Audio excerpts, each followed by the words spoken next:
দর্শক, আজকের breaking news.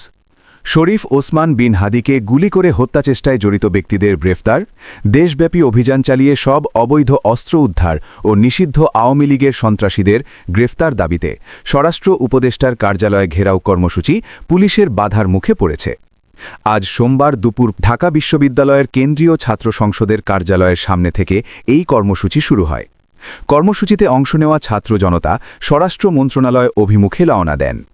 বেলা 1:20 দিকে ছাত্র জনতা ঢাকা বিশ্ববিদ্যালয়ের দোয়েল চত্বরে এসে পুলিশের বাধার মুখে পড়েন। তখন তারা ব্যারিকেড ভেঙে সামনে এগিয়ে যান। এরপর ছাত্র জনতা হাইকোর্ট মাজারের সামনে আসেন। বেলা 1:23 আবার তারা পুলিশের বাধার মুখে পড়েন। এই ব্যারিকেডও ভেঙে তারা সামনে এগিয়ে যান।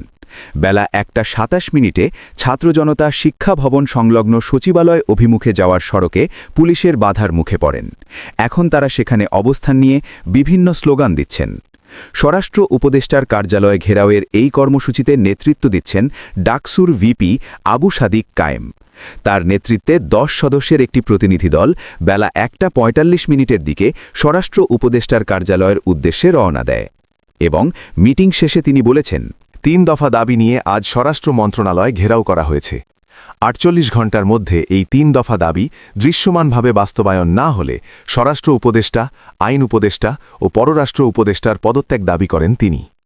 আজ সোমবার বিকেলে সচিবালয়ের স্বরাষ্ট্র মন্ত্রণালয়ে ইনকিলাব মঞ্চের মুখপাত্র শরীফ ওসমান হাদির উপর হত্যাচেষ্টার সঙ্গে জড়িতদের গ্রেপ্তারের দাবিতে ডাকসু ভিপি সাদিক কায়েমের নেতৃত্বে 14 সদস্যের একটি দল স্বরাষ্ট্র উপদেষ্টার সঙ্গে বৈঠক করে। বৈঠক শেষে সাংবাদিকদের সঙ্গে সাক্ষাতে এ কথা জানান ডাকসু ভিপি। দাবি 1, আমাদের ভাই ওসমান হাদির উপর গুলি বর্ষণের সঙ্গে জড়িত প্রত্যক্ষ হামলাকারী, পরিকল্পনাকারী ও সহায়তাকারী সকল সন্ত্রাসীকে গ্রেপ্তার করতে হবে।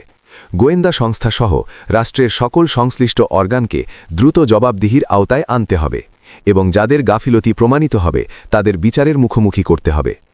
একই সঙ্গে যারা এই হামলাকে সমর্থন জুগিয়েছে, হাদি ভাই ও জুলাই বিপ্লবীদের হত্যাযোগ্য করে তুলেছে, সেই কালচারাল ফ্যাসিস্টদের সামাজিকভাবে সম্পূর্ণ বয়কট করতে হবে। এসব ব্যবস্থা অনীতিবিলম্বে দৃশ্যমান করতে হবে। দাবি 2, আগামী 48 ঘণ্টার মধ্যে নিষিদ্ধ লীগের বিরুদ্ধে এলাকা ভিত্তিক চিরুনি অভিযান শুরু করতে হবে। নিষিদ্ধ ঘোষিত সংগঠনের বিভিন্ন স্তরের সকল সন্ত্রাসীকে গ্রেপ্তার করতে হবে এবং সব ধরনের অবৈধ অস্ত্র উদ্ধার করতে হবে। এ বিষয়ে সরকারের অবহেলা আমরা আর সহ্য করব না।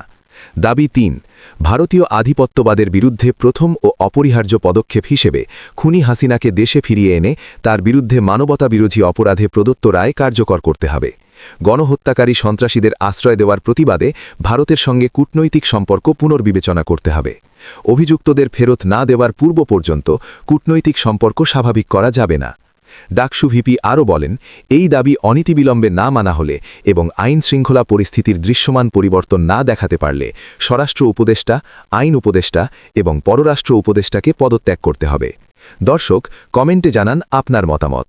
আর এই সংবাদটি ভালো লাগলে লাইক দিন, শেয়ার করুন আর সাবস্ক্রাইব করে নবকলি স্টুডিওর পাশে থাকুন।